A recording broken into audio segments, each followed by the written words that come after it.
Before we begin, I want you to picture something simple. A bowl of noodles in front of you, steam rising slowly. The kind of food you don't think twice about. You have had it before. Maybe yesterday, maybe even today. It's quick, it's familiar, it just fits into your life. But here's something strange. You have probably never asked where it came from. Not the shop, not the brand, but the story. Because something that's common, something that exists in almost every corner of the world, doesn't just appear, it travels. What you're about to see isn't just about noodles, it's about how something incredibly simple, flour and water, moved across continents, changed cultures, adapted to different lives, and became something the entire world shares without even realizing it. A journey that started thousands of years ago and somehow ended up in your hands. So before we dive in, if you enjoy stories that make you see everyday things differently, that make you pause, question and notice what was always there, make sure you like this video, share it with someone who eats noodles without thinking twice, and subscribe to our stuff. Because sure, we don't just tell stories, we uncover the part of it you're already living. Now, let's go back to where the story begins.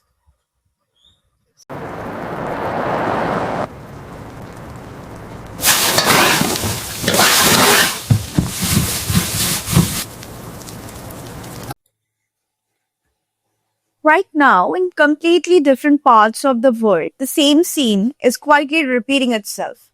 In a small apartment in Tokyo, someone leans over a steaming bowl of ramen, the aroma rising slowly, almost deliberately. On a busy street in Bangkok, noodles are being tossed rapidly in a pan, flames rising for a brief second before disappearing again. In Italy, a plate of pasta is served with care, twirled slowly, almost ritualistically. Different places, different cultures, different histories, and yet the same form. Long strands, simple, familiar, almost universal. It feels like noodles have always been everywhere, like they belong to everyone. But that feeling is an illusion because these strands had to begin somewhere. And more importantly, they had to travel across land, across cultures, across centuries, quietly becoming part of lives that never knew where they came from. If you trace the story back far enough, it leads to a moment frozen in time nearly 4,000 years ago, in what is now China. At an archaeological site called Lajia, researchers uncovered something fragile, almost unbelievable. An overturned bowl buried beneath layers of earth. Inside it were thin, delicate strands preserved against all odds. Nearly noodles made from millet. Not refined, not uniform, not anything like what was recognized today, but unmistakably noodles. This wasn't a culinary breakthrough meant to spread across the world. It was something far more ordinary, a solution to hunger, flour and water shaped into something that could be cooked quickly, stretched to feed more people, adapted to whatever ingredients were available. It was simple, and because it was simple, it was powerful in a way no one at that time could have imagined. For centuries, noodles remained part of local life, quietly existing within regions of China, but history rarely stays still. As trade routes began to form and expand, something much larger started to unfold. The Silk Road, often remembered for silk, spices, and precious goods, became something more than a trade network. It became a pathway for culture itself. Merchants, travelers, migrants moved along these routes carrying not just objects but habits, memories, and ways of life. Food doesn't need language to travel. It doesn't require written instruction. It moves through repetition, through observations, through the simple act of showing someone else how something is made And slowly, almost invisibly, noodles began to move beyond their place of origin, carried not as a product but as a practice. As noodles traveled, they did something remarkable. They changed without losing their essence. In Central Asia, they became thicker, more filling, suited to colder climates and different grains. In East Asia, particularly Japan, they evolved into something deeply refined.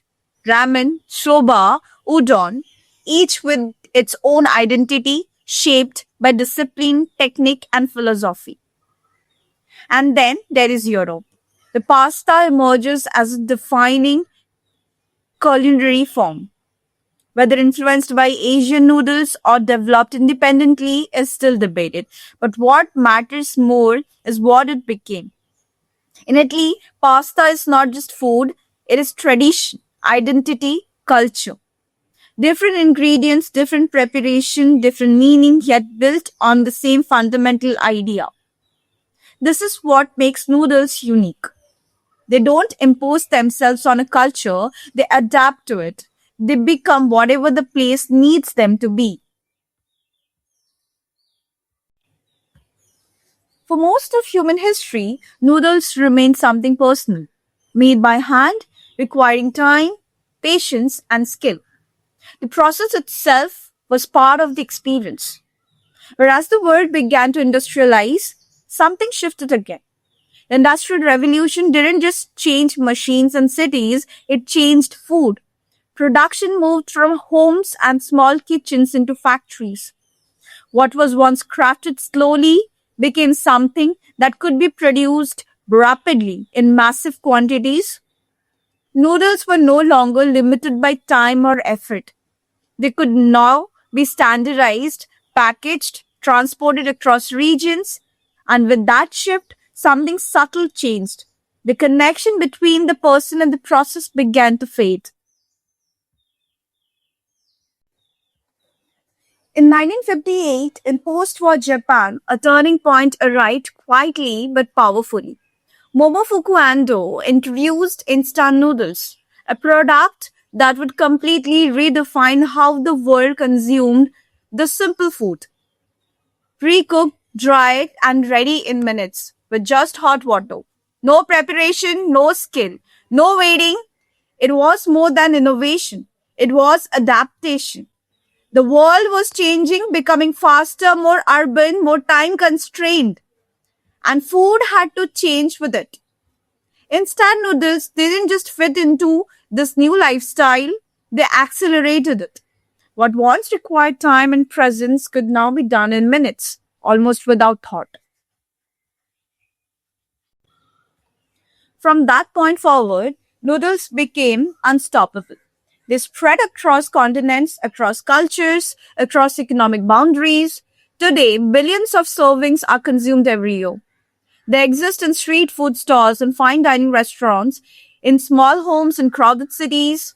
They're cheap enough to be accessible, flexible enough to adapt, and familiar enough to feel comforting, no matter where you are. And that is what made them global. Not just their taste, but their ability to belong anywhere.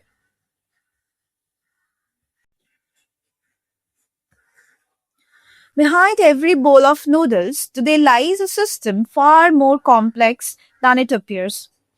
Massive agricultural networks growing wheat, rice, and other grains, industrial processing units transforming raw materials into uniform products, global supply chains distributing them across countries in days.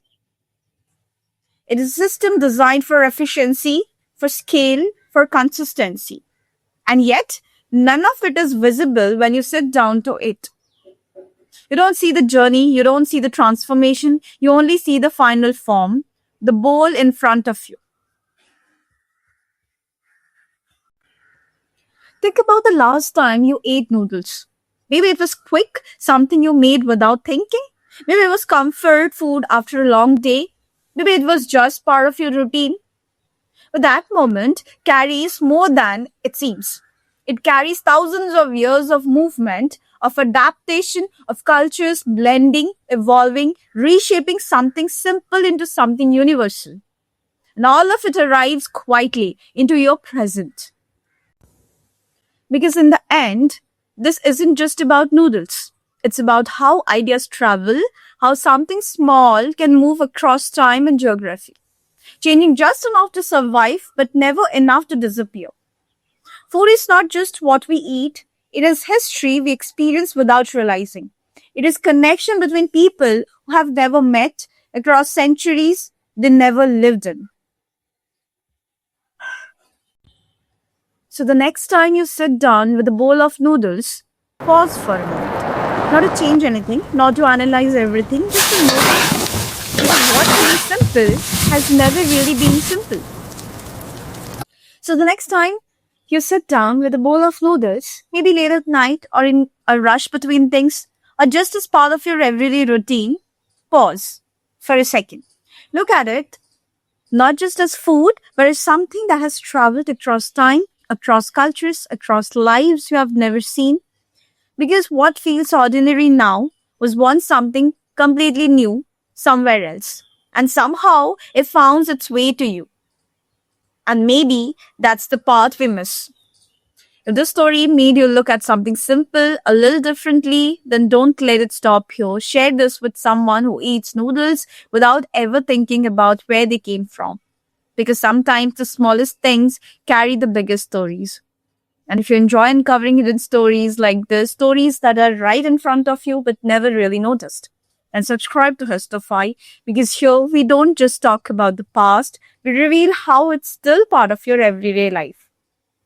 Like the video if this made you pause, share it with if this made you think, and subscribe if you want to keep discovering the stories hidden in plain sight. And before you go, just ask yourself one thing. The next time you take a bite, will it still feel the same? I'll see you on the next stories.